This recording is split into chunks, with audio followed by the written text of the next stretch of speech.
Hi, my name is Nikki. I'm the Clinical Director of Speech Language Pathology, and today I'm here to talk to you about one of my favorite books, Pete the Cat, I Love My White Shoes.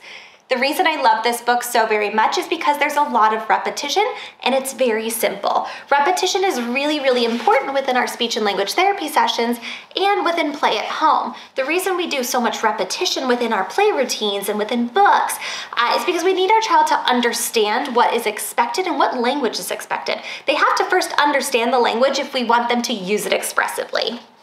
So within Pete the Cat, it's really great because it's a very simple book. We talk in the first page, Pete the Cat was walking down the street with his brand new white shoes. Pete loved his shoes so much, he sang this song.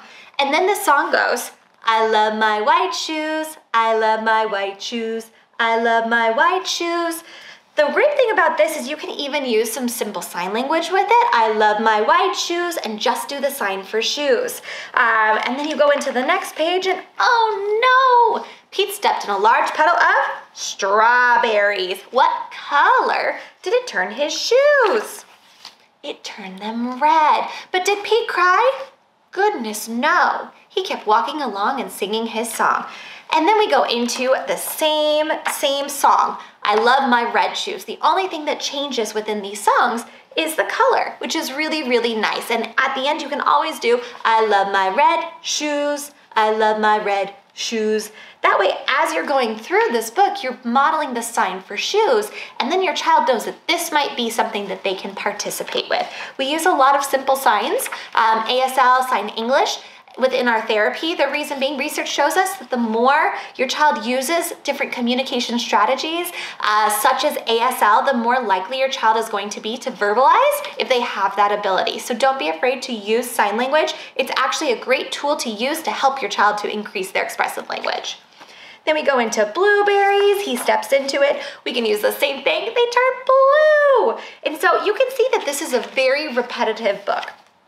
The same thing keeps happening. The same song keeps going. I love my blue shoes. You can use the same signs, and don't be afraid of repetition. We want to repeat.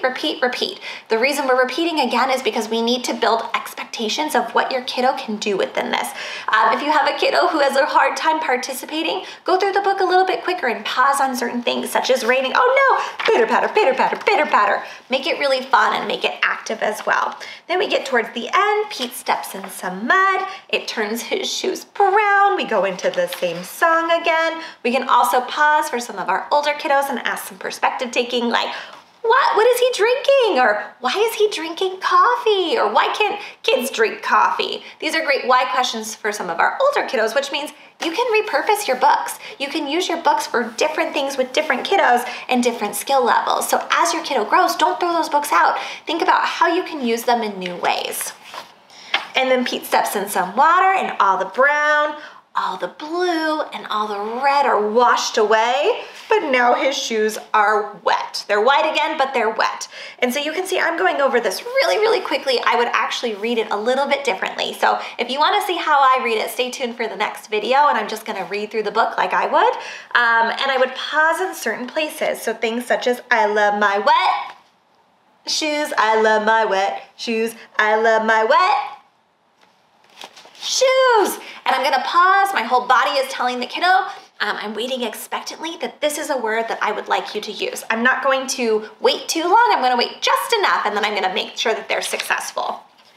And then at the end, Pete says, the moral of Pete's story is no matter what you step in, keep walking along and singing your song, because it's all good. It can be really hard for our kiddos to learn at first when they're not sure what the expectations are, when they have to use language that they don't quite understand. So whenever your kiddo is having some difficulty, pause for a moment and think about, do they quite understand the expectations? So don't be afraid of repetition. Repetition is wonderful. We use them within our speech therapy sessions, and it helps make your child successful. Thanks for watching. We'll see you again soon. Yahoo! Yippee! MeBe.